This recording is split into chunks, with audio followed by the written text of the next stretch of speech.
Well, my daughter, the youngest one, and I am very much so not upset about this, or I should say very pleased about this. Her new favorite movie is The Fantastic Mr. Fox. And by new, I mean since 30 to 45 days ago. So I feel like I have not been counting, but the people at Disney and Apple have been counting because we both own the film and watch it in Disney. So they must know. So maybe if someone works at both of those places, they could email me to tell me how many times I've watched it. But I feel like we are nearing, if not surpassing 100 times.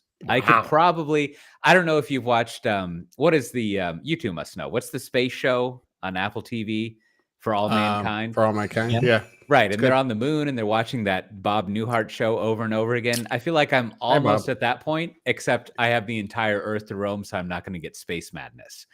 And so like no spoilers or Spoiler. whatever. So like I've watched it a lot, and I've developed this theory in watching it. I could recite the whole movie for you, more or less, if you wanted to.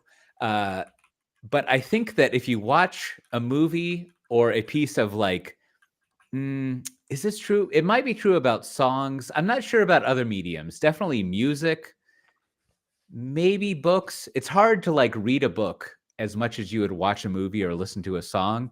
Right. So let me just say music and movies. If you watch it enough, it starts to be a metaphor, a representation, a sort of story about every single thing in life. Wow. And I feel like that's what the Fantastic Mr. Fox and all sorts of other movies I've seen are. It's just like I can kind of think about, oh sure, I can pick out this is about this thing, this is about that other thing. But I think this is more like it's not the movie's intention. It just sort of happens because you're there watching it so much and you read so much into it. So I wanted to ask you too, does this happen to you? Yeah. I mean, I'm starting to have like flashbacks to some of the things that, it used to be like, binge watching before it was binge watching because I guess you didn't have access to, all the seasons of all the shows. So there were probably like 1 or 2 episodes that you had maybe on videotape or later on TiVo or something. Yep. There were definitely some Simpsons episodes that I've probably seen. That might be the archetype of this. Is like The Simpsons. Yeah, I know. All of life. Yes. Definitely some Simpsons, some Futurama. But in the early days, like when it was videotapes, there were movies because we had a family movie collection. We lived on a military base. Everyone on the base kind of shared copies of movies. I guess early days of piracy, thanks to the U.S. Air Force. Sharing. It was sharing and caring. And so, like, I've probably seen The Godfather 30 times. But it was because we only had like 30 movies, and so pretty much I watched all of our movies repeatedly. I don't know. What's the point here? Well, I think it's more like I feel like it's a comfort food, right? You just kind of throw it on and it's on in the background. I think books and certain books and series, like if you're kind of binging them or you're watching a lot of them, I do think, it sort of creeps into your day-to-day thoughts. You just sort of like making like kind of these weird comparisons, or you just kind of, it's always front of mind. Like I would say like a TV show is like Severance, which I love, right? But like, just nothing to give away, but it's just about people that work in a corporation, and corporation's very unusual. So he's saying it's like if you're like binging that, and that's maybe more relatable than the Mr. Fox right at this point. But you're like, you just kind of like, you're like, oh, you start to find things in the movie or in the series a little bit relatable about your job. Like you're in a meeting or something, and it's just sort of like that's true. Callback. So I do think things when you're immersed in them, sort of like in a book, a really good book that's like invigorating, like that same kind of thing. So I think it creeps into your thoughts. I would agree with that. I think maybe this is why I'm excluding books from it, is because it's the repetitive viewing.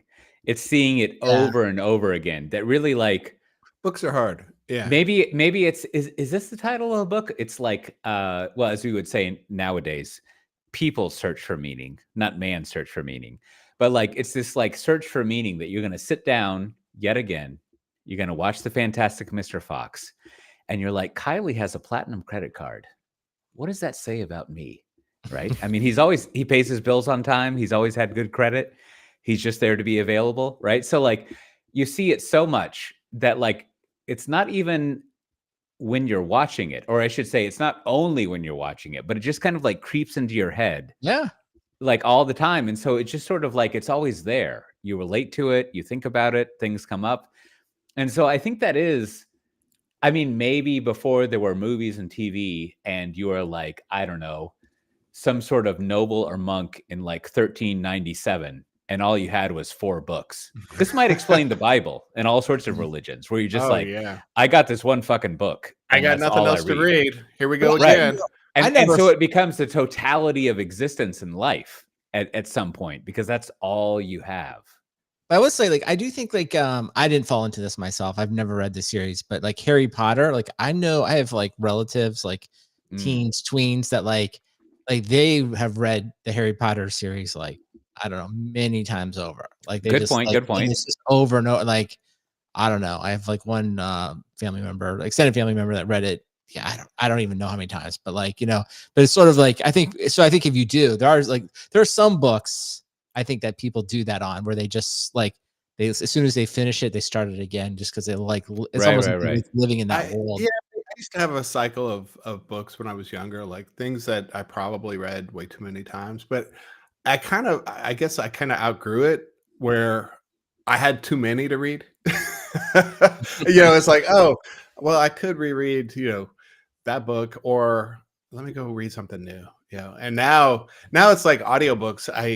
I'm listening to Green Mars, which is kind of I don't know, 25-year-old science fiction book about colonizing Mars. And it's just kind of ambient background almost, because I'm like, what's going on? It's too much detail. I don't care anymore. I'm just walking and living through it.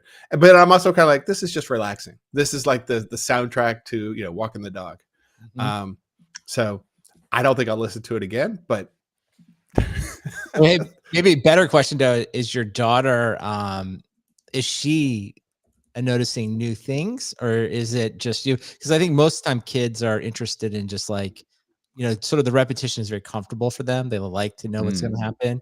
So I don't know, but is she picking up on things like, oh, like credit card thing, or is she in the same, just kind of just enjoying the, oh, I can't remember what happens to Mr. Fox. Oh, this happens again, and she likes seeing that. That is actually, I will have to try to find out. I don't really, quiz is the wrong word, but I don't like interact with her to see if she knows all the plot points. That's intriguing. That's the next experiment. It's just like when you're watching, you could like watch her watch it, just sort of like, does she probably has favorite parts, right? Like, or maybe not, but like sometimes that's obvious. It's like, oh, I can't wait to this happens. I mean, I don't know if this says something about her or the movie, but her favorite part is the entire movie.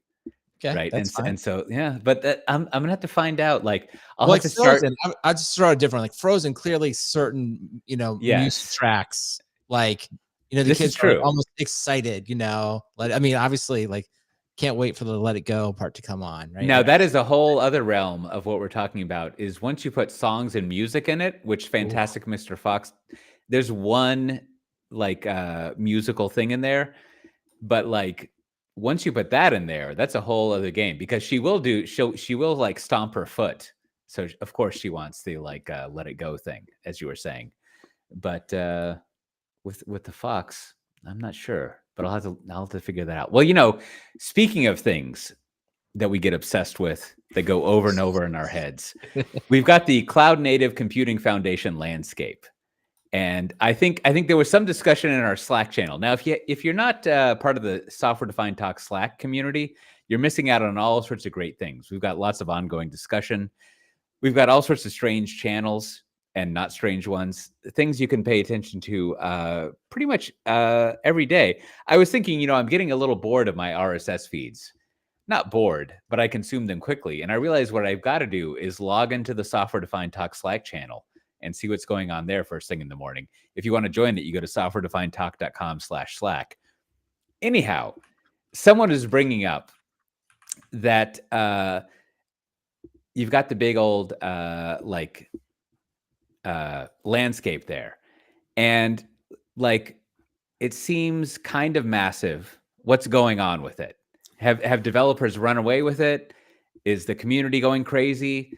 Like, what's the deal with it? We all sort of like make fun of it. It used to be something that was prominent before certain people, many organizations joined the cloud native community, would be like, hey, look at that, with the kind of Nelson laugh. And now Nelson's dead. And wait, I didn't binge watch that episode. and now we're just sitting there. But like, what is y'all's take on the landscape at the moment? Has this gone crazy? Is it good? What's going on with it? Well, I think the landscape, I guess the two parts that kind of came up in the Slack that we're talking about is sort of the categories of application definition and image build. So there's like roughly, I don't know, say 60 choices inside of that. You know, let's say Helm is like, in Backstage are like the big blocks, and then there's lots of smaller blocks. And then continuous integration delivery, there's probably, again, another maybe like 45, 50 options, with like Argo and Flux being the big ones. There's lots of other choices. And I think, you know, kind of the question someone posed in the Slack that I thought was really good is kind of like a callback to Stephen O'Grady's piece, you know, developers are the new kingmakers. But I guess, you know, the kind of question was like, is this what he meant? Right. You know, they're like, if you just look at these two areas, right, you're roughly like have 100 different things to pick from, right? And, you know, maybe you just need one of each, maybe you need a combination of them. But, you know, the idea that, you know, the developers are sort of like picking out which of these tools to use to then, in theory, deliver more functionality, to deliver more value to the business. It does, you know, I just think that question in Slack really jumped out at me. It's like, yeah, we probably didn't want like 100 different boxes to pick from, right? Like, at least as a general solution. But here we are. You know, it's just like, this is what we've made. And I guess the thing I was thinking about, I was listening to so many reviews of kind of the Apple Vision Pro, which I have no review. I haven't used it. It looks cool, but, you know, we'll wait and see. But putting that aside, it's sort of like, I was maybe just a little jealous of the consumer world this week. It's like, oh, wow, they've got this new computing platform and they're at the beginning, right? It's like, maybe it's going to be great. Maybe it isn't. But then I kind of think of like, and I know KubeCon's coming up, and I know like these charts are getting revved. It's just sort of like, wow, I don't know, man. We've been at this chart a long time now. I feel like, you know, we got like a lot of stuff to pick. And there's part of me that feels like, maybe we're going the wrong way. Like, maybe there's just like too much. And back to like that idea of the developers are the new kingmakers. Like, maybe we've just made it too complicated for everyone. I don't know, Matt, what do you think? Well, as someone trying to appease the CNCF and move my project into the next level, I think they're great. Great. No, I mean, I definitely understand. You see people occasionally drop into some of the CNCF channels, and they're like, "Won't someone just tell me what to do?" Yeah. And the point has always been, they're not there to make decisions for you. They're there to foster healthy software projects and an ecosystem where, you know, these things can find each other, and ostensibly vendors can, you know, put them together in a nice open source package for you to consume. So yeah, it is confusing. I mean, how do you know what to pick? Because when you look at that landscape, it's daunting, to say the least. And so, I mean, I guess it makes things better in the fact that you're I was gonna say you're less likely to just go off and you know, hit up a salesperson and say, tell me what to buy. But you still need that, right? You still need someone to be your guide through this wilderness. It's just, at least, you know, all the trees in this wilderness are, you know, free range organic, I guess, or whatever. It's my weird metaphor, but at least it's open source is kind of the point. Yeah, well, I don't know. Maybe you're hitting on like the thing there is like, you know, the actual landscape. I do like it in the sense of like, oh, it's great that someone's taking the time to like put everything out there. So it's sort of like a menu. At least at least you can see everything. But maybe that in itself is like part of the problem, that everyone, most companies today like want to get something into the CNCF, right? And maybe that is kind of the problem. Is it's like everyone just sort of sees the idea as like, we just want to keep adding to the menu.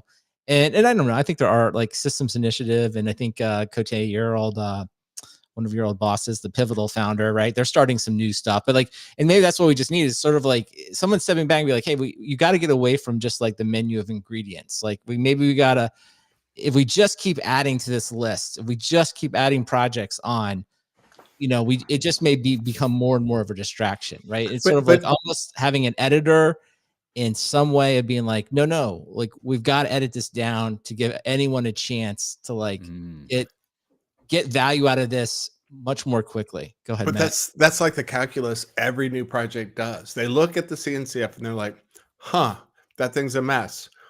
I do have an open source project. If I put it into that mess, I'm gonna at least get attention. No, I'm serious. The worst thing for a startup is nobody knowing you exist, right? And maybe you've got some wonderful, great idea. Maybe like System Initiative. It's like they're doing some crazy cool stuff there.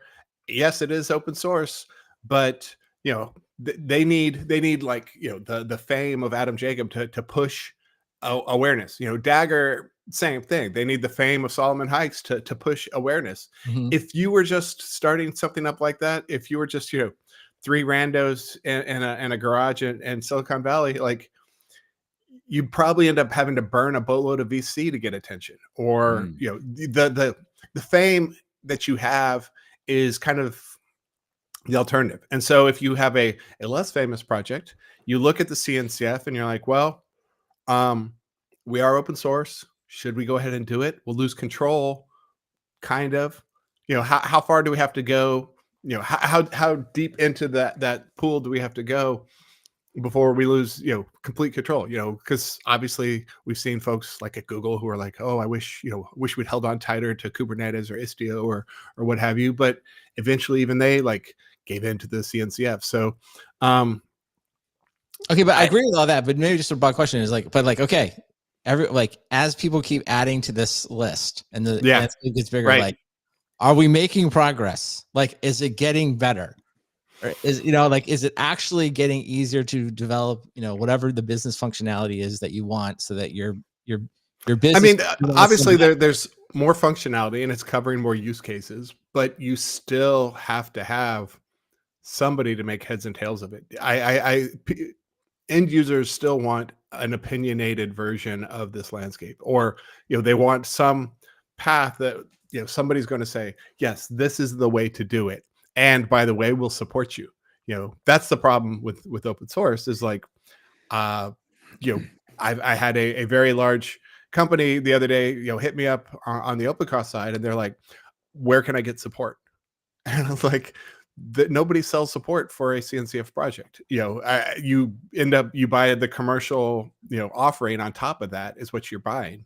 Is what you're paying Matt for. Ray, I know some people who would have killed their dog or cat to have picked up the thread of that conversation. They would have just been like, oh, anyway, yeah. That was my point. For this particular project, there's not, you can't just say, totally. I'll take the pure open source thing in Medium, right? I what you're making me think, Matt, is there is, I don't know how to phrase this, so I'm just going to phrase it. There is no sort of like tastemaker of the landscape here, who's basically like, you've got all these options, right? But here's what you should do, right? Like it's very well. There are tastemakers. There are. I mean, when I went to Tanzu, right? If there are tastemakers, they're not doing a good job, right? Because hey, I was setting you up. because the tastemakers you want, right? Like every season, when it comes to whether it's food, fashion, movies, like there is a definitive winner. There's a definitive like style of doing things. Well, where you're going to go about doing it. They're endorsing a style. They're saying this is how this is. Tanzu Kubernetes ties together 30 of these projects, right? But the tastemaker Red Hat OpenShift ties together 30 of these projects. But the tastemaker doesn't make the thing. The tastemaker says, out of all the things people are making, here's the winner. Yeah, right? yeah. And so like when you look at the landscape, I mean, there's two things the landscape is trying to do. One of them, and I think this is, I don't know, the CNCF is fine, right? Like it suffers from the same thing that a lot of like huge successful open source things suffer from, which is like originally they just want to like let 1,000 flowers bloom or whatever. And then eventually, like, you get money in there and you've got to balance all this stuff and blah, blah, blah. But they're generally pretty good at keeping track of, like, we just want as much going on as possible. So from that respect, like, was it you or someone else, Matt Ray, who was talking about the big tent recently? It's just like, that's a fucking huge tent that they got going on, right? We got a lot of animals in this tent. Yeah, so they succeeded at the That's big tent thing, like, beyond anything else. Their tent is like Galactic. So they've got the Galactic tent going on, and which is great. We all want that. Now, what this community needs is someone to come in and say, like, fuck that shit. Here's the shit you want to do, right? But this is what's fashionable, and like, that's my point. Is the distros tried to do that, right? But I mean, especially like over in the sandbox area. Like, let me make an analogy. You've got I don't know what they are, but you've got all the fashion designers out there, the high fashion and the Old Navies, right? And all of them are like, they're the distros. They're competing for, like, we got fabric, we got thread, we got marketing, we've got retail locations, distribution, we got the whole business model. And we're all trying to be top 3, like, whether that is like revenues wise, like distribution, whatever it is. But eventually, like, I don't even know who these people are, like Vogue magazine, like, they come in and they're like, nope, they win. Right. This year, the gigantic, absurd puffy jackets, they're the winners. That distro is good. Right. And is it a magic quadrant of fashion? Right. And then, so, like, this is the problem with the analysts is, like, you have, let's call them the free analysts, and they don't fucking talk about that shit. You go over to Red Monk, they're not going to tell you what distro to pick. You read some, like, O'Grady piece and you're just like, I guess everyone's cool. Right. Like, there's no definitive thing about where the pendulum is or, like, anything. You're just like, what do I buy? Right. Yeah. And then like, you go over to other free places and they don't give you anything definitive, or you're like, or I could pay $5,000 for a PDF that sort of tells me what's good. Yeah. But we've all read the Magic Quadrants and they don't actually tell you fucking buy this shit. They're just sort of like, well, you got this, you got that. These people are in this quadrant, like, whatever. So, like, there's no tastemaker. There's no one who's saying that, like, this is the winner. And so, hence, like, the CNCF, as was the ASF, the Eclipse Foundation, every single, even OpenStack was this way as well. Their job is not to say winner is like winner's almost like saying who won the war. They're not there to say what is the best choice if you do not have eccentric needs, right? Like, for most people, the best choice is a pair of jeans, right? Like, just like, you could go to someone and they would say, like, what pair of pants do I need? And you could be like, well, do you need SSO to netwear and LDAP? And they'd be like, what the fuck are you talking about? I got to wear pants. And so you would say, like, all right, you should get some jeans. Right. And that's the answer. But there's no one who's just going to tell you you need some jeans in the whole, like, cloud native space. Well, there are. I mean, I keep coming back to, like, that's the whole point of the distros and all the people who are like, I've got this managed Kubernetes platform for you, right?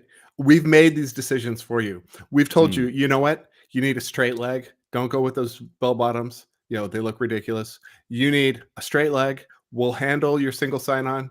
And, you want that little pocket to keep your coins in.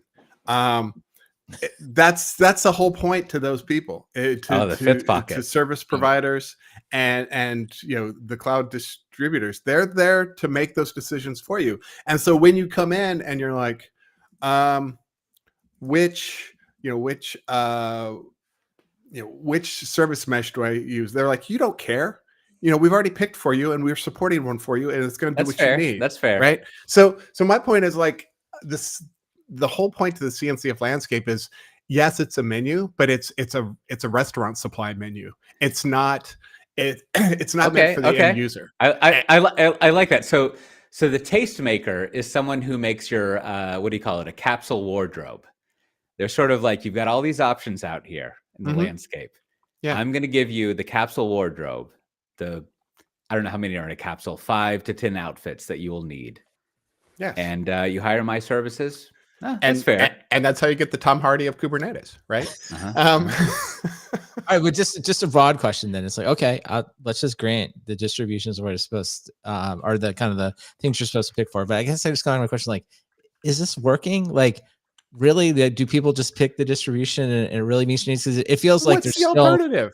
It just feels like there's a lot of there's just massive confusion, right? Like, I think people will often speak of a distribution and then they'll often be like, but I heard about, I'm just picking something off the page here, Flux, right? And you're like, no. And then you try to say, well, don't worry about that. That's included. But they're like, no, I heard about this thing and I'm reading about this. And it just, I don't know. It just kind of comes back to like, it still feels like just general IT is more baffled by all of this than they are like deriving value from it.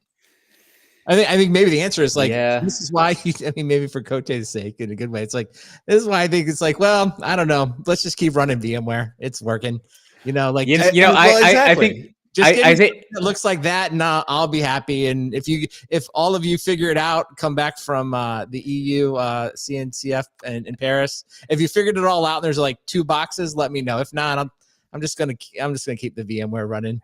I think maybe to go down the metaphor hole here, the issue is that, like, and we talk about this for however many years we've done this podcast, is like, for some reason, everyone in a large global 2000 company, bank, pharmaceutical, manufacturer, government, feels a need to knit their own fucking pants. And you're just like, why are you knitting your own pants? First of all, who wants to wear knitted pants, right? Like, you got to build the machines, like, you got to do all this stuff. Like, why are you making your own pants? Right. And this is our constant struggle. Is just like, people want to make that's because the pants makers keep raising their prices, and you've got this. Look, I've got all those makers. The free supplies I need to make my own pants. They're just sitting there. How hard could it be? Yeah, that's true. How hard could it be to knit your own pants? Yeah, that's fair. Watch out for pants.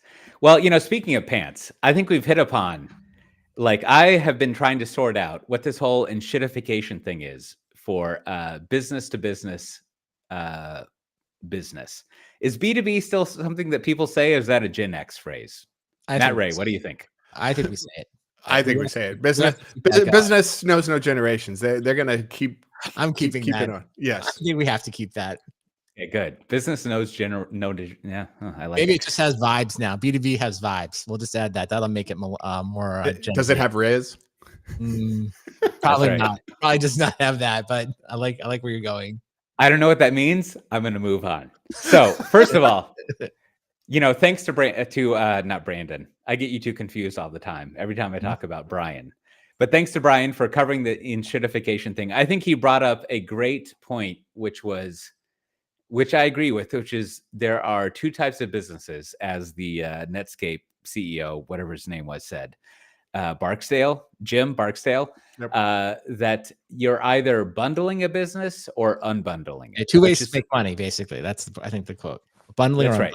Which is to say, aggregating a bunch of valuable stuff and giving a price to the buyer that they perceive is cheaper than if they were to buy those things separately, that you can deliver to them at a profit, or you de-aggregate, you pull apart all the different things and sell it to people, and they think that they are getting a better deal and you make a better profit. You just described the CNCF landscape problem, right? You're either bundling a distro, or you're like, there's problems with that distro, let me replace an individual piece.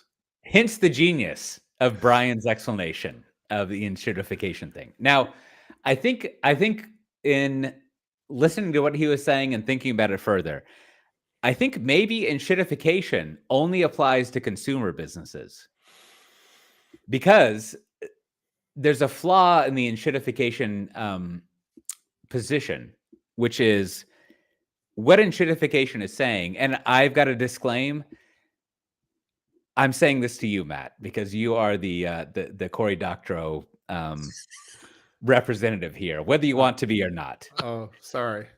Is that I try to read his stuff I'll read it for like 2 minutes, and I'm like, I even like he had something in the Financial Times, which I got to say is the fucking most ironic place for him to post, but whatever.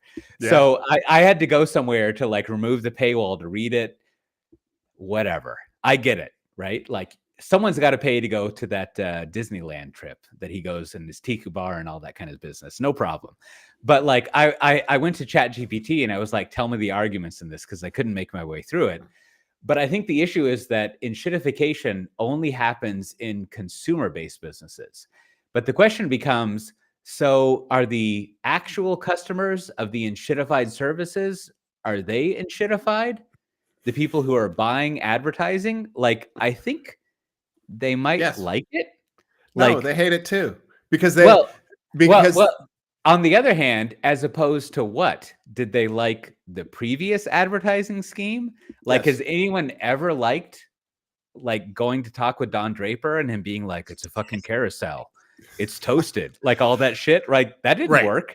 No. I mean, that's why it's like a process, right? When it started, you've got this great product that the end users, they love it, and they're getting what they feel is, you know, a lot of value for free for whatever, and then the advertisers, you know, Google or Facebook or whoever, turns around to them and says, look, we've got, you know, hundreds of millions of eyeballs captured for you. We've segmented them up into every category you like. You can bid and get directly at those people. People are like, hey, that's great. That's exactly what I want, right? I want to, I really want to narrowcast, you know, my advertisements. And then, but as they go, they're like, you know, I used to be able to get this stuff for, you know, 10 cents an impression, and now it's 20. And, you know, you're selling, you know, my search results to my competitors, so they can bid against me as well. You know, it's like, well, hey, it's free market. What do you care, right? And at the same time, Google's like, you know what? If we show twice as many ads, we get twice as many dollars. You know, so we're doubling up on this. And then the end user's like, you know, this thing that used to be free and would have like 1 ad per page, now it's got a dozen. And I don't know what the quality of this is. And then at the same time, the content that Google's scraping has all gone way downhill because they're like, you know what, we got to get to the top of that list. We got to be first. We got to be. And so all your, you know, the entire internet all looks the same. You know, everybody uses the same, you know, styles of content with all sorts of embeds and SEO terms. And then you have just giant content farms making horrendous junk just to be at the top. And so you've got advertisers like, you know, I used to be able to get to my end users by advertising on these words, and now I'm bidding on pages that they don't want to come to. They think that this site sucks, and I'm paying twice as much as I used to pay just to keep my competitors out of my ads. And then, you know, Google's like, you know what? We're not even going to show your stuff anymore. We're going to cut out the end user pages, and we'll just have the answers for you. And you're like, what? So then all the content people are like, wait, I needed them to come here so I could show them Google ads. So the whole thing just collapses under the weight of itself. Just to come back a little bit, I think, you know, just, you know, kind of stepping back a little bit and just saying it's like, hey, I think the whole idea of it is just sort of the value proposition over time changes. It's sort of like initially you start, and, you know, I think Brian made this point, is like oftentimes you start with venture-backed companies that are really subsidizing something. So giving away, like, maybe there are no ads, or maybe a very cheap Uber ride, right? And then over time, it's the shifting value proposition as the company wants to extract more value, right? The benefits get less and less. And then, you know, I think Brian's key point, and I think, you know, to speak for him, and obviously we put a link to the episode in the show notes, so go listen to the whole episode to get his take. But I think his point was sort of like, well, you know, you as the user can unbundle yourself. And at the end of the day, that's kind of your only choice, right? Like, kind of just like taking Matt's passionate description there and just saying, like, the way you stop is like, eventually you stop going to those sites, you stop using that search engine. And I think to what you said before, Cote, I actually do think applies to B2B stuff. I think anytime you see a company either raise prices, or, as we've covered many times on the show, change the license, you know, the license was open source or was permissive or whatever. Anytime you're doing that, that's a slightly different, but the same kind of thing. It's like, oh, now, you know, I was used to the value proposition like this, and now you're making some change.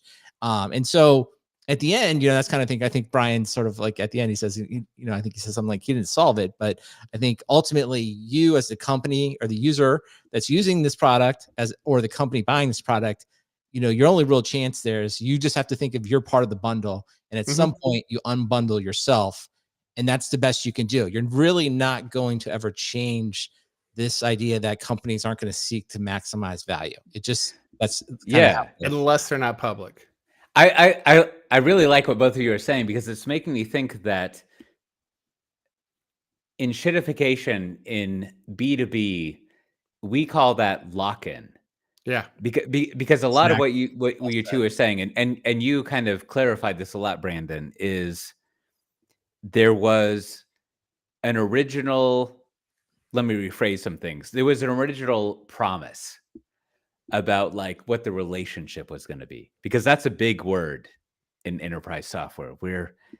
We've got a relationship, we've got a partnership, right? Like you're almost proposing like we're gonna go on, to use another word, this ongoing journey of value creation, right? And it's like the enshittification, or the to use another phrase, betrayal, is that like, but you told me we were going on this journey of co-value creation. And the next thing you know, it's like, well, we're changing the way we charge to whatever. And now you owe me $5 million instead of $300,000. and there's almost this like, this is, I guess this is why I'm hung up on the consumer angle, is because I feel like the consumers, they are not, it's not even that they're not cognizant. They don't give a fuck about that betrayal. They're just like, I don't know, I can still see what my niece is doing. Like like almost the consumer in the enshittification thing doesn't really care. Like it's not really anything that comes up for them. I was gonna say, this gets to a question. This is sort of why this came up again this week. Was Andrew in the Slack, kind of posed two questions, I guess to you, Cote, but to all of us really. And I think this is, and I think he listened to Brian sing as well. So if we kind of take the, okay, well, businesses are going to seek to maximize value. It is what it is. Your only real choice is to unbundle yourself once it gets to the point the value proposition isn't really, if you will, equal to what you wanted before. But Andrew asked here is like, well, what about like, is it fair to, if you will, try to hold, I think that's what you're getting at, Cote, like hold the company to the social contract it created, right? And so I think he sort of asked us like, well, if the company just sort of like comes in and degrades the social contract that's been built up, and he kind of goes into it. Sometimes, these things are over 10, 20, 30 years, right? And it just suddenly says, and this is where I think like, let's just use private equity sort of as the big bad private equity. It's like a company's humming along and it's doing well, and boom, private equity comes in and, raises the prices. Or like maybe even a better example would be there's like a drug that people need and it's like generic and it's reasonable. And then suddenly someone buys it and jacks up the price, like, 10,000%. Right. And it's like, there are these moments where, and I think this is where Andrew was asking, is like, is it fair to kind of demand that like, hey, you put this social contract in place over a pretty long period of time and you're changing it now. And so rather than being like, I'm not going to unbundle myself, I'm going to demand that you change it back. Right. Is that ever, I guess, a reasonable request? And I think that's kind of what I don't know, Cote, what do you think? Is it reasonable to ask that? Huh. It seems like there's two things. One is like how, you don't want, like gaslight is the wrong word, but you don't want to, what is the phrase for like, you should know better? That's not gaslighting. Like caveat emptor, right? Like yeah. Like caveat fuck you ter, right? Is almost like the rephrasing of it, which is sort of like, buyer beware. Like it almost feels like if you're dealing with a business and you're getting something from them, you should understand that they want to maximize their profits.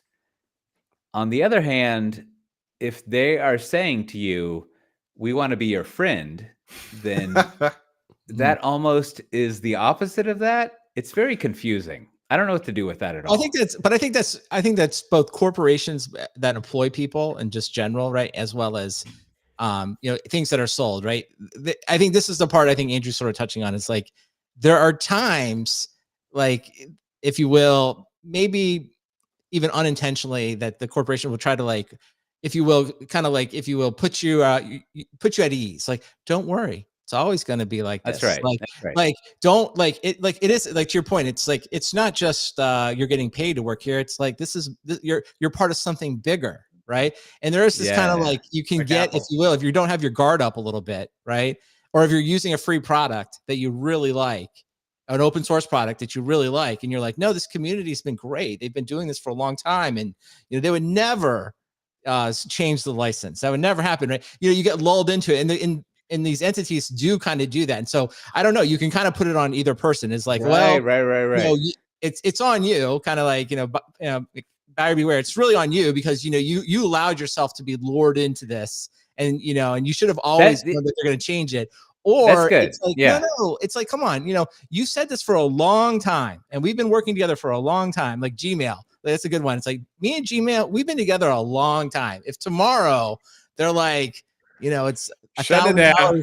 $1,000 a month to use Gmail, like, we'd all be like, well, Gmail is a good example, because back when we all started using it, it was unlimited storage, and yeah, it's a now, miracle, right? and now, like, I don't mind the $20 I pay a year, but like, I've exceeded my It's Gmail 15 thing, gigs or right? So something. whatever it is, so I have to pay for it. But that is just like, I went from your quota is infinity to nothing, right? And so, yeah, that makes sense. Like you do have, It is sort of like some strange, like, what do you call it? Like switcheroo of what's happening there. Right. Bait I'm and not switch sure. is what people would say, right? That's a little Yes. bit like, there is a little bit of that. And I think, Andrew brings up maybe in kind of his final point, which is sort of like another little interesting twist on this, is like, well, what about, in this case, like creators, right? So somebody that, obviously there's things like TikTok and Instagram, and there's also Mm, things like Docs and Gmail and things like that, Right. where the bonds that if you will, that the platform, let's say, become so strong. Certainly if you're like deriving all of your money from like YouTube videos, right? And you've gotten used to making a certain amount of money, then they switch the algorithm on you, and suddenly you don't make any money. Or yeah, you have yeah. everything in Docs, and that's your work, and that's how it all works. And then suddenly they change it. It's just not so easy, right? For those, like, if you will, like, sometimes really where your living is tied to it.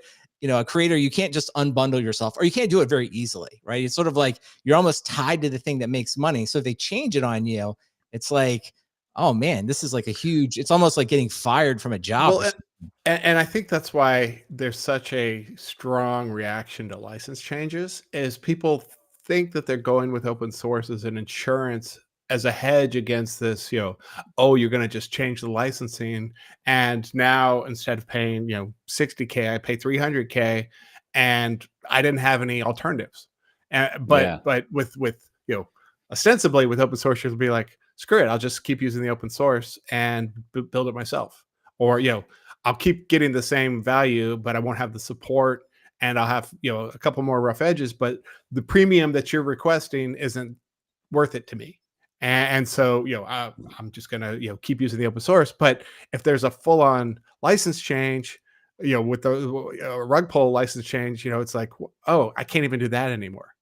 Yeah. It's sort of like, you've been hanging out with your buddy. It's been great for many years. You're eating steak all the time, cooked however you want. And all of a sudden you find out all I can eat is some fucking tofu. Well, and he hands you a Right. bill.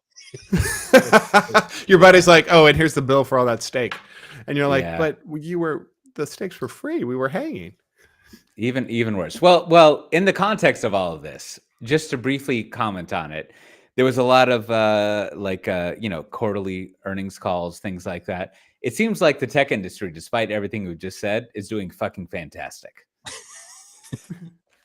It is. I would just like quickly, if you total them up, I like to do this. Is AWS, Azure, and Google. So AWS is the $97 billion run rate, growing at 13% year over year. Azure is at $74 billion run rate. Again, always a little bit weird with Azure, but let's just call it that. 28% year over year. And then Google Cloud is 37 billion. So again, growing 26% year over year. So I like to just like, how far are we? So I just add all that up. That's like 208 billion. And then I just add everybody else in there. So let's call it 220. I think this whole market's like 1 trillion. So there you go. I think we're 22% of the way through. That's people, I think the marathon has started. We're in like the 3.5 inning, let's say, something along those lines is what I believe. So it does seem like things are going pretty well, though. So, who knows? Next week, next earnings could be a lot worse, but it does feel like at least people are making tons of money. I like to bring him up again, the investigative reporting that Brian's kicked off, which is this real money? And so I look forward to seeing if like his investigation into that. Well, we've got all sorts of other stories we haven't covered. If you go to softwaredefinedtalk.com/454, which that's a palindrome, if I've got it right. I palindrome I, so to speak. And so if you want to see all the other things we haven't covered, you can click on that. I'm actually having to scroll with my fingers many times to look over all of them. Many fantastic things. Join our Slack channel, as I just said, I don't know, 30, 40 minutes ago. But with that, Brandon, do we have any bureaucracy? We do. I sent Chris some stickers. He's in Tempe, Arizona. So if you would like stickers to put on your laptop or your Tumblr or really wherever you want, send your address to postal address rather, at stickers@softwaredefinedtalk.com. I will be happy to send you stickers anywhere in the world. Also, I want to thank Jason. He posted a nice comment in the Slack. Always appreciate, getting some good reviews. For those that were worried, Jordy did use mobile passport control and he had a good experience. So that's perhaps the only thing he's been happy about in the last 5 years. I think so. I think that may be true. I think that's so. I was happy. I was happy for the mobile passport control people. Brian in the Slack, he recommends Subprime Attention Crisis. This book, I think I mentioned it real briefly. So if you're really interested in sort of like why is the internet the way it is, and sort of what could potentially be some bad outcomes, read that. It's really, really good. And then Andrew recommends the from Amazon.com, and it was such a strong recommendation. I'll just read it here. It's the Sink Soap Dispenser Tube Kit. So the link is in here. So you're probably like, what does that mean? Well, the genius invention, and it is rather genius, but it's rather simple, is that if you have one of those like built-in soap dispensers into like your kitchen faucet, so instead of just having like the tiny little, if you will, I guess what you call it, like a container that you try to fill up with soap, and it's like not that big, and then when you fill it up, you get soap everywhere because it's impossible to do it. What this does is it replaces the under part with just basically just a tube, and you take the tube, and then you can put the tube into what I'm going to just take the opportunity to recommend, into the giant Costco bucket of soap, right? Like container. And then, you don't have to fill it up anymore. It just sort of like, you probably have enough soap for several years if you have one Costco container. Wow. And it looks like genius. So this is, again, a problem that I know I did have, right? Where I was like, yeah, I wish. Oh, you've installed this? I haven't installed it. I did buy it though, but I was like, yeah, every time I try to fill up the soap dispenser, soap goes everywhere. So I'm like, I'm going to, and the way Andrew recommended it, I was like, man, we think alike. I didn't know about this, but it's great. So he says it's great. I'll report back once I install it to tell you if it all worked, but it looks very promising and it's very inexpensive. And that's a surprising, like a plastic tube is not very expensive. So you can get it on Amazon. So Matt, yes. Do they have that kind of soap dispensing system in Australia? Well, we have access to Amazon too. What I mean to say is any cheap Chinese gadget, yeah, I got access to all of them. I can order them all online. You have the soap dispenser now. Is that do you have on that the sink? Do you have the built-in soap dispenser? Not in my current house, but I can't imagine they don't. Because here in Europe, I mean, I haven't we had some good comments on our shower curtain thing.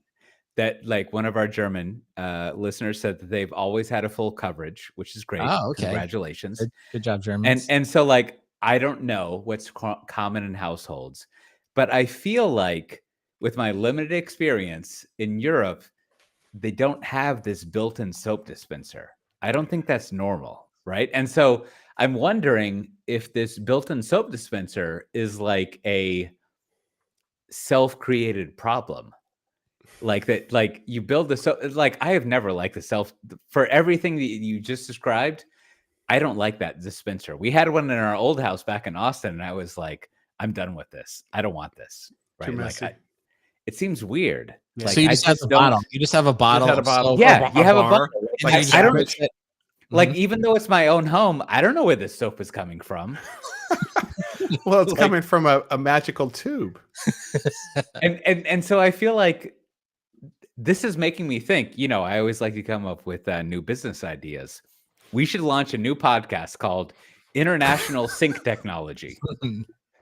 And all we're going to cover is like across the globe. And once we get to Mars and the moon, the galaxy, what is the current sink technology per culture that we have, right? Like I think different there's some regions, sort how of do they like do sinks? HGTV Kohler tie-in there that we can, tour the world and show them how much better things could be. I mean, because have you seen the sinks they have in the washer and dryer room? I mean, Mhm. I'm going to blow your mind. The market's huge, right? Like you got sinks, you got outdoor sinks. You remember that sink that you could screw into your outdoor hose thing so the kids could like drink some water? Oh, wow. Sinks are everywhere, right? So unlimited content that we could have. Well, Coach, I just quickly before we move on, I just want to say, so I think we can add to your European business. So, okay, we have the Pebble Ice.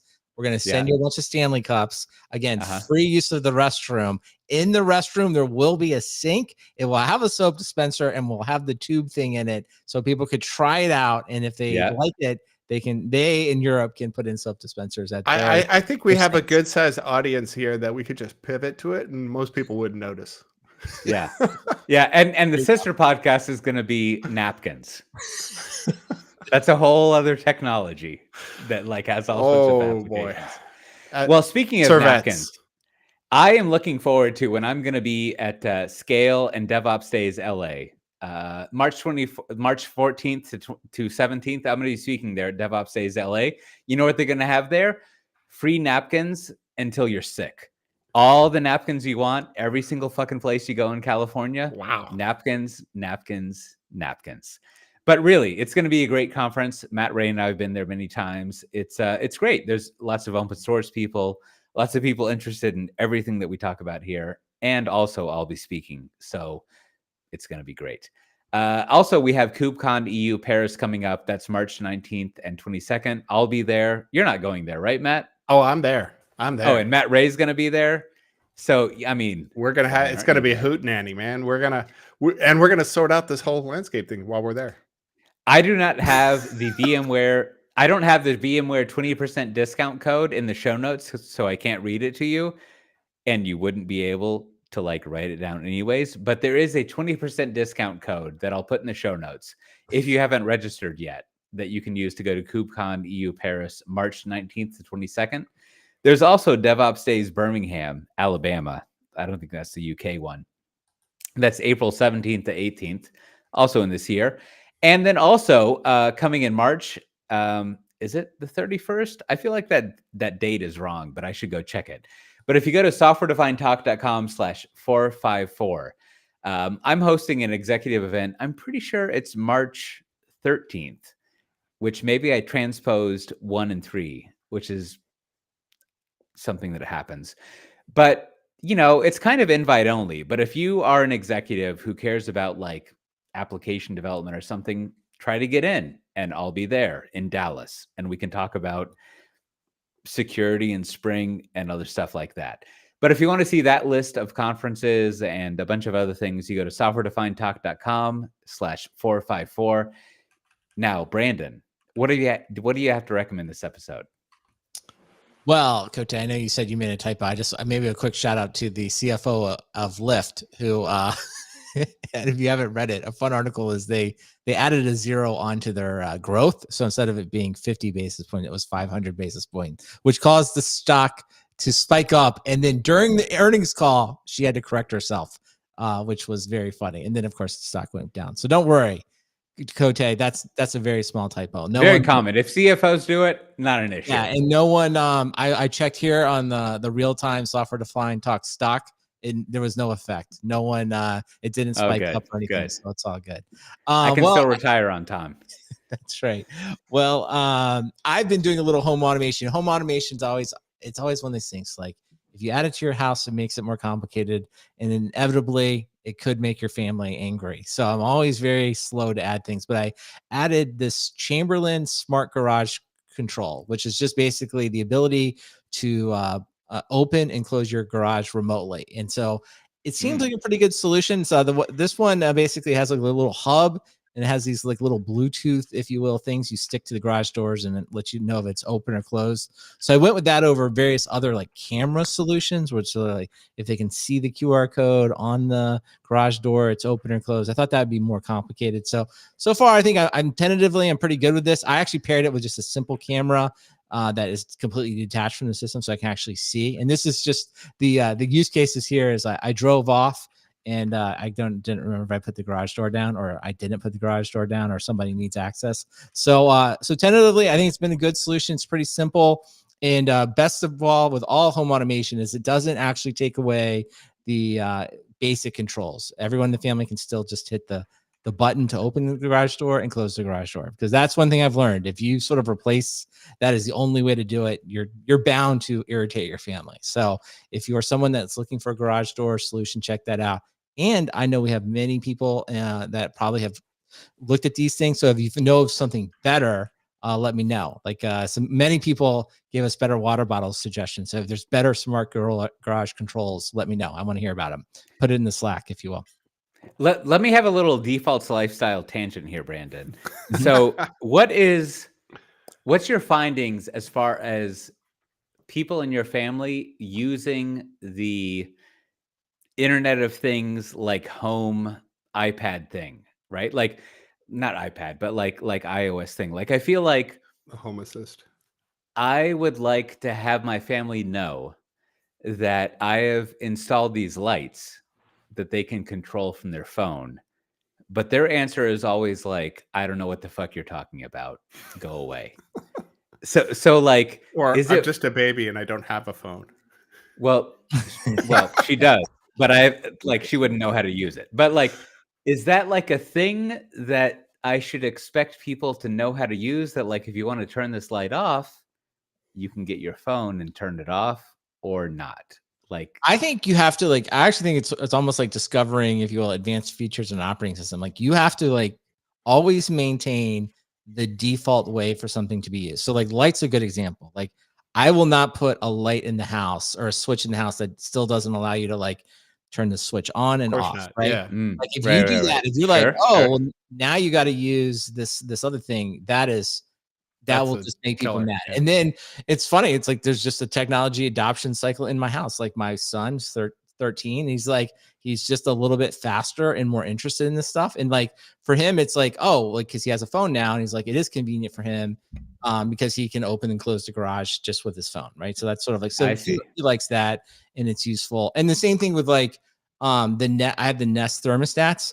Again, I think my wife rarely uses the actual app. Right. I like it though, because it's sort of like, because again, like a lot of the things I put in there are like, we're away. Something has happened. I am not immediately available at home. So it's just like remote support. Right.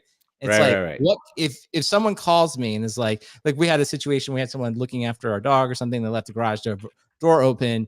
People called like, hey, your garage door is open. And the person just forgot. Not a big deal. But it was like, it's just, you have to get a neighbor, you have to find someone. So it's like, oh, this would be good for me just to have. Now I can just like see it and close it. And same thing with like the house. It's like, oh, we're going away, or it's too hot or it's too cold. I can adjust it remotely. So I think of it more like most of these things are like remote support for me. My son's second in line. He'll usually do it because he likes that stuff. It's a little bit more convenient. And generally speaking, my wife does not want to be bothered with any of it, because as I like to tell her the other day, it's like, I understand, like she's just a normal person. Like she just wants technology to enable things in her life. She does not want to play with technology, right? Like, making the switch to one other aside is like, like there's all this talk about like Fox Sports and ESPN. They're going to come out with like a new streaming service. I'm like, listen, and you would think like I'm a target buyer of that, but I'm not. I'm like, do you know how long it's taking me to get everyone comfortable with YouTube TV? To think that I would switch again, I would move people to another interface?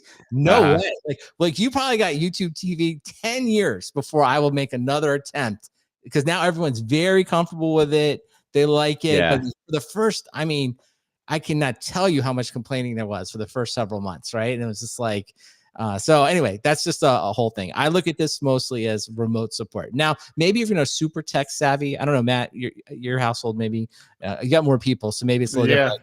maybe if everybody just loves tech and is like totally in it, you could be like, let's do it all. Everything's iPhone. No, when the vacuum cleaner kept complaining to my phone that it was stuck, I uninstalled the app. Yeah, the Roomba, right? Mm-hmm. Yeah, that's another one. Like the Roomba, for example, relegated. It's just it doesn't do anything. It's just no. We use it like every single day. I don't want to hear on my phone. You don't hear about it. Yeah, so I would say maybe that's an anti-recommendation. We had a Roomba for a while, and it's like I don't know. Oh, I love it. No. I have to say we didn't use it that much. But go ahead, Matt. You sound like you're in on it. You're in it. Yes. Oh, good. Oh yeah. You're like it's a knockoff brand. It's not even a real Roomba. You're like Amy Sedaris in that Star Wars show where she's just like telling the droids, "Fix your shit."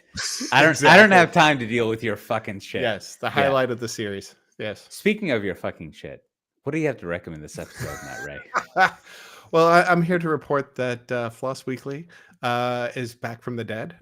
We talked recently about how This Week at Tech was the Twit Network was having some budget cuts, and Floss Weekly did not make the cut. Well, they have found themselves a new home over on Hackaday, and I was fortunate enough to be a guest on the show. So I was on a recent episode talking about my day job, Open Cost, and had a really good time. And you should check it out. Well, that's a good recommendation. I'll have to check that out. So wait, what are these budget cuts they had? Have they cut other shows? As the two of you may be aware, advertising for podcasting is becoming a little slim. Not a problem here. I had no idea. And so the Twit Network was kind of over provisioned. They had a full on studio and physical locations and paid hosts, and they had to make a few cuts, and I guess Floss Weekly was not bringing in the big dollars like it used to, and so they up and lifted the show, moved it over to Hackaday, and added a redirect, but not for the RSS. So go find yourself a new RSS and subscribe to Floss Weekly on Hackaday. Yeah, well, good for them. Well, my recommendation. So as we record this, it is Valentine's Day, which is a fantastic holiday. Everyone enjoys it. So today I was leaving down in the Weimar, which is, by the arena in Amsterdam, if you're familiar with it. There is, I don't know what it is. I feel like it's like a Middle Eastern luxury treats shop. And so I stopped by there and I bought a box of chocolate covered dates, which is something I did not realize exists. And that's what I recommend. Take a date, cover it in chocolate, maybe put some sort of nut in it, and it's delicious. And I bought some small cheesecakes there. And I'm holding up my hand for the listeners, but if you were to take your thumb and forefinger, it's almost that big or small. And I bought some cheesecakes there that are that big, but it was delicious. So go to this place called Tree of Dates in the Weimar, or not Weimar. That's the whole place in the Amsterdam port. And it's good. Chocolate covered dates. I don't know what to tell you. I recommend it. So speaking of things I don't know how to tell you, this is I don't know how to tell you that you've listened to a whole episode of Software Defined Talk. If you've enjoyed this episode, you should join our Slack channel. You should go to all of your friends, open up their phone, subscribe us to it. Just open up their podcast app. That's probably what they have if you're stealing their phone and they don't know it. And subscribe to Software Defined Talk. Download it. They don't have to listen to it, and they'll enjoy it. And with that, we'll see everyone next time. Bye-bye. Goodbye.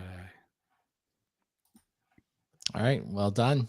Well done as always. I was like, I like your description of Floss Weekly. It's like they have all these people out. Have you ever listened to some of the podcasts like The Daily, and they at the end there's all these credits? I'm like, wow, they have a lot of people working on the podcast. I think about that all the time. I was like, well, I guess if you're big and successful, you've got lots of people and producers, which is good. Yep. All right. Well, thanks for everyone hanging out today. Maybe we should answer this so we can make this a good little pre-show. Brian asks, what's the deal with the Cheesecake Factory? I don't know what the deal is with the Cheesecake Factory. I don't understand the menu, and I'm always shocked how popular a restaurant it is. So I don't know. I have no take on the Cheesecake Factory. Cote, do you? I have only been there once. But you I saw feel the like menu, right? You're like familiar with the 15 menu? years ago. Like do you remember when they opened up in the Arboretum? Uh-huh. Yes. Yep. Been there. And like it was like this It's the only one big I've ever deal. been to. Yeah. And so Kim and I went there at some point after or before seeing a movie at the Arboretum At the Arbor. Cinema, Yeah. right? Yeah, the Arbor. And I don't know.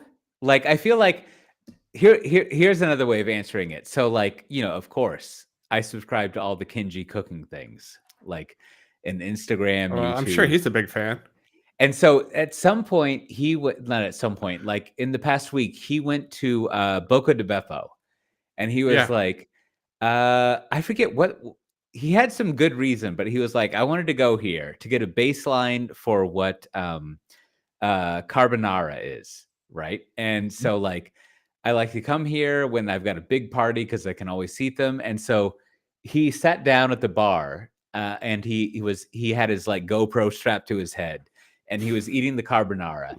And he was like, well, I don't think this is actually a carbonara because it looks like it tastes like it's based on like cream and it's more of like an Alfredo. And so like a carbonara, if you make it, is actually just like, it's very simple.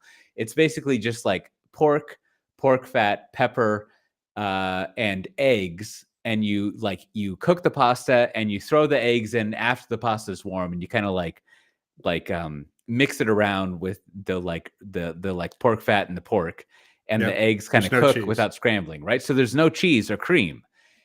However, it looks like it's creamy. And so he was like, this is not actually carbonara. But then what he said was, but it's pretty good. And I feel like that's the Cheesecake Factory. It's just like you could have like a very honest someone who likes to eat food, like chef, like Kinji, go in there and be like, I mean, this isn't real, but I like it. And so like I think that's what the deal with the Cheesecake Factory is. Well, I think that's one of those things like a lot of kind of fast food. Like this makes my taste buds happy, but I will feel gross. Right. It's like my brain hurts, but my stomach is very happy. Is like for now. Yeah.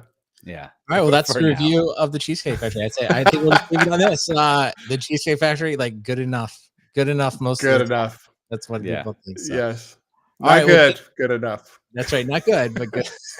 But good enough. Well said, Matt. All right. Well, thanks for everyone making it. We should be back next week around this day and time. Looks like the three of us will be together, well, at least for the next few weeks. But, subject to change. Always subject to change. And with that, we will talk to you next time. Bye-bye.